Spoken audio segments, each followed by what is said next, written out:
morning, Faith Family. It's Thursday. I hope your week's going really well, and I also hope that this week's lessons where we're focusing on the concept of forgiveness have been a great encouragement for you. I know, I told you earlier that there would be a tremendous challenge in these lessons because forgiveness often forces us to revisit situations that hurt, whether we were the one causing the hurt or whether we received the hurt.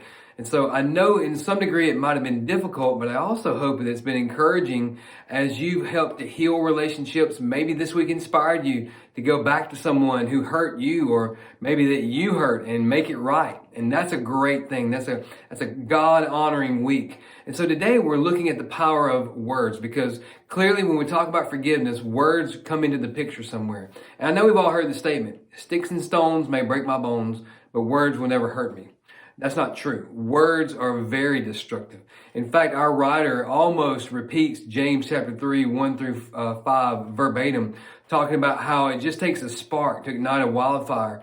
It made me think about how in California, I can't remember if it was last year or if it was the year before that, where they had those big, huge, massive wildfires, and they would trace them back. I think one time it was a car that had backfired or something. Some sparks came out. Another case, it was a campfire that had gotten out of control. I mean, thousands and tens of hundreds of thousands of acres scorched by one little bitty fire. And that's the power of the word. In fact, one of the questions that our writer asked is, when has someone hurt you with their words, and how did it affect you? Words do hurt. They are destructive. Which is clearly why Paul is telling us here in Ephesians chapter 4, verse 29, let no foul language come from your mouth, but only what is good for building up someone in need, so that it gives grace to those who hear. And don't grieve God's Holy Spirit. You were sealed by Him for the day of redemption.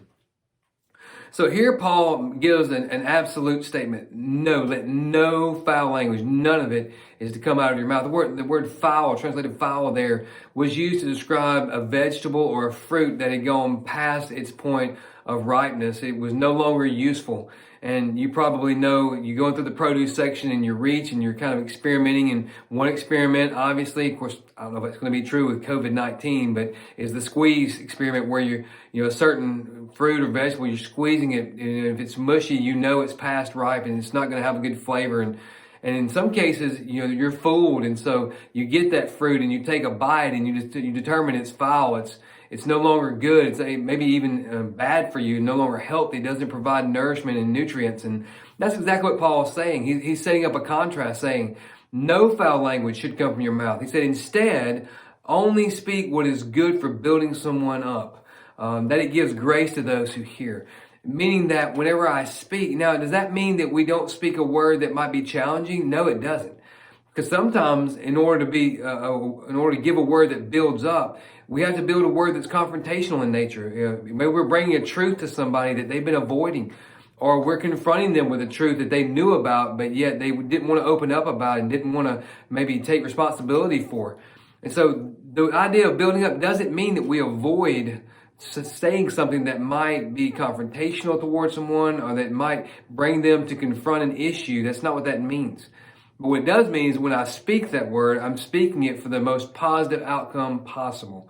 I want it to be beneficial both to that person and to our relationship and any other relationship it might affect. And so just like James says, the tongue is strong.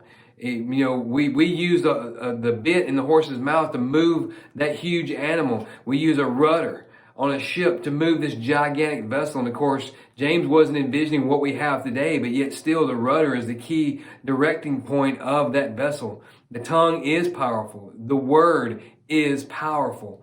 And it can be harmful or it can be beneficial. Paul says, for the believer, every word that comes from our mouth should be beneficial. Nothing vulgar, nothing profane, nothing hateful, spoken out of resentment, spoken in the emotion of the moment. And so Paul says, don't grieve the Holy Spirit. And he uses the word "and." What's he mean by that? He means that when we do speak foul things, hurtful words, that they're going to grieve the Holy Spirit. That means not only are they going to impede our relationship with someone, but they're going to hinder our walk with Christ as well. And so hurtful words are detrimental in two different aspects of relationship. And instead, Paul says, speak with grace. speak words of grace. Meaning I want to speak for the best possible outcome with the relationships that I'm involved in.